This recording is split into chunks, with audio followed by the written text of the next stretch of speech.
Bharat coverage के खास कार्यक्रम अलविदा 2024 में आज हम बात करने जा रहे हैं उन शख्सियतों के बारे में जो रुखसत हो गई हमसे और अपने करोड़ों चाहने वालों से इस साल। यह साल भारतीय मनोरंजन, संगीत, राजनीति और सांस्कृतिक परिदृश्य के लिए बेहद कठिन रहा है। अब से 3 दिनों बाद हम साल 2024 को अलविदा कहने वाले हैं और स्वागत करने जा रहे हैं नए साल 2025 का। लेकिन साल 2024 में हमने कई महान लोगों को खो दिया। दुनिया की कई बड़ी हस्तियों ने हमें अलविदा कहा है। लेकिन आज हम बात करने जा रहे हैं भारत देश की उन शख्सियतों के बारे में जिन्होंने अपने अपने क्षेत्र में अमिट छाप छोड़ी है और उनके योगदान को आने वाले कई वर्षों तक याद किया जाएगा। डॉक्टर मनमोहन सिंह। गुरुवार की रात करीब 10 बजे एक खबर पूरे देश में टीवी चैनलों और सोशल मीडिया के जरिए फैलती है तो हर कोई सन्न रह जाता है, ये जानकर कि देश के पूर्व प्रधानमंत्री और भारतीय अर्थव्यवस्था की सुधार के जनक डॉक्टर मनमोहन सिंह नहीं रहे। डॉक्टर मनमोहन सिंह ने आरबीआई गवर्नर से देश के पीएम और शिक्षक से लेकर आर्थिक सलाहकार होने तक जो कुछ देश को दिया है वो कभी भुलाया नहीं जा सकता। लेकिन 26 दिसंबर की रात उनका 92 वर्ष की उम्र में निधन हो गया, जब दिल्ली के एम्स में उन्होंने आखिरी सांस ली। एम.टी. वासुदेवन नायर।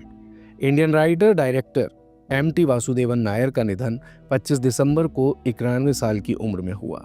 नायर एक प्रसिद्ध मलयालम लेखक थे जिन्हें ज्ञानपीठ पुरस्कार से भी सम्मानित किया गया है। श्याम बेनेगल। प्रसिद्ध फिल्म निर्माता और पटकथा लेखक श्याम बेनेगल समानांतर सिनेमा में अपने अग्रणी योगदान के लिए जाने जाते थे। 23 दिसंबर को 90 वर्ष की आयु में हुई उनकी मृत्यु से समूचा फिल्म जगत मायूस हो गया। वो विचारोत्तेजक फिल्में बनाने के लिए जाने जाते थे जो सामाजिक, राजनीतिक और सांस्कृतिक विषयों को यथार्थवाद और गहराई के साथ प्रस्तुत करती थी।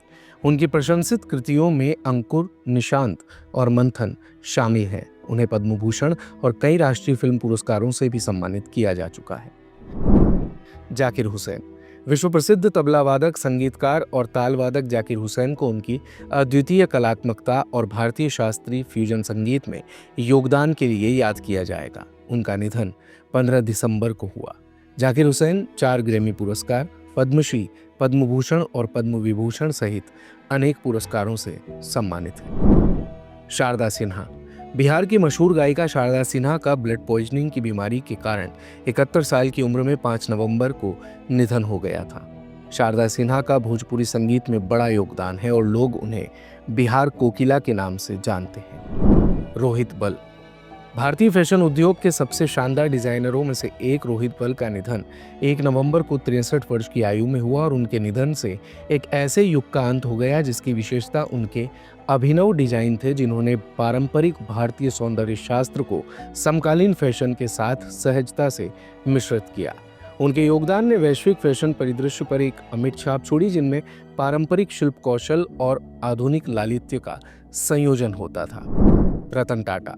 टाटा सन्स के पूर्व अध्यक्ष रतन टाटा का उम्र संबंधी जटिलताओं के कारण 9 अक्टूबर को 86 वर्ष की आयु में निधन हो गया। रतन टाटा ने 1991 से 2002 के बीच 2 दशकों से अधिक समय तक टाटा समूह का नेतृत्व किया। उनके नेतृत्व में कंपनी का विश्व स्तर पर विस्तार हुआ। टाटा को उनकी सेवाओं के लिए कई पुरस्कार मिले हैं, जिनमें 2000 में पद्म भूषण और 2008 में पद्म विभूषण शामिल है। पंकज उधास। वेटरन गजल गायक पंकज उधास का 26 फरवरी को बीमारी के चलते निधन हो गया था।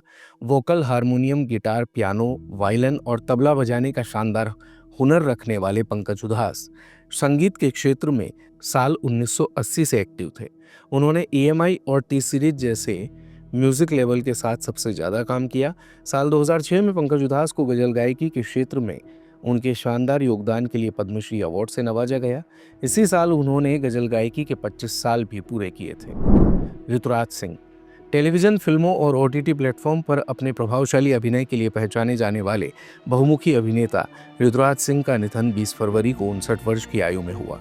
बनेगी अपनी बात और हिटलर दीदी जैसे लोकप्रिय टीवी शो के जरिए पहचान बनाने वाले सिंह ने पिंक जैसी फिल्मों और made in heaven, Indian police force, बंदिश बैंडिट्स और अनुपमा जैसी वेब सीरीज में अपनी भूमिकाओं से सभी दर्शकों को प्रभावित किया।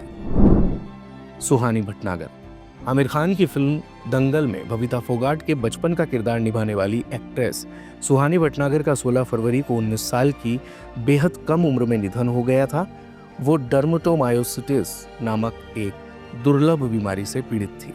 इनके अलावा इंडियन क्लासिकल वोकलिस्ट उस्ताद राशिद खान, रामोजी फिल्म सिटी के संस्थापक रामोजी राव, हिंदी और भोजपुरी कवि पंडित हरिराम, उर्दू कवि मुनव्वर राणा, हिंदुस्तानी वोकलिस्ट डॉक्टर प्रभा अत्रे, प्रसिद्ध तमिल अभिनेता गणेश, प्रसिद्ध मलयालम अभिनेता मोहन राज, पूर्व राष्ट्रीय हॉकी खिलाड़ी अजीत सिंह गिल, भारत की पहली कॉन्ट्रोसेप्टिव गोली सहेली डॉक्टर नित्या आनंद, पूर्व केंद्रीय मंत्री हरमोहन धवन, मशहूर कलाकार ए रामचंद्रन, भारत के सबसे अधिक समय तक जीने वाले क्रिकेटर दत्ताजी राव गायकवाड़, मशहूर शेफ इम्तियाज कुरैशी, आवाज के जादूगर अमीन सयानी, महाराष्ट्र के पूर्व मुख्यमंत्री मनोहर जोशी, पद्मश्री व गुसारी dance master Kanak Raju, professor K Challappan, अंग्रेजी स्कॉलर और Sahitya Akademi awardee, Aruna Vasudev, film scholar, प्रसिद्ध राजनीतिज्ञ सीताराम येचुरी, कैकी एंड दारूवाला, प्रसिद्ध कवि और IPS अधिकारी, प्रसिद्ध क्रिकेटर अंशुमान गायकवाड़, भरतनाट्यम और कुचिपुड़ी नृत्य यामिनी कृष्णामूर्ति, विश्वविद्यालय अनुदान आयोग के पूर्व उपाध्यक्ष H देवराज, पूर्व विदेश मंत्री के नटवर सिंह, डॉक्टर रामनारायण अग्रवाल, अग्नि मिसाइल के पितामह, CSIR के निदेशक गिरीश साहनी, उत्तर प्रदेश, उत्तराखंड और मिजोरम के पूर्व राज्यपाल अजीज कुरैशी, सिनेमाटोग्राफर गंगूराम से, प्रसिद्ध हिंदी लेखक मालती जोशी, प्रसिद्ध सरोद वादक पंडित राजीव तारानाथ, प्रसिद्ध स्पोर्ट्स पत्रकार हरपाल सिंह बेदी, पूर्व भारतीय मिडफील्डर भूपेंद्र सिंह रावत, प्रसिद्ध अभिनेत्री स्मृति विश्वास, भारतीय उद्योगपति राम बुक्सानी और पद्मश्री अवार्डी कमला पुजारी का भी निधन साल 2024 में हुआ और वो हमें सदा के लिए अलविदा कह गए। दिन भर की सारी अपडेट्स के लिए सब्सक्राइब करें भारत कवरेज को और हाँ, बेल आइकन दबाना ना भूलें ताकि आप रहे अपडेटेड हमेशा।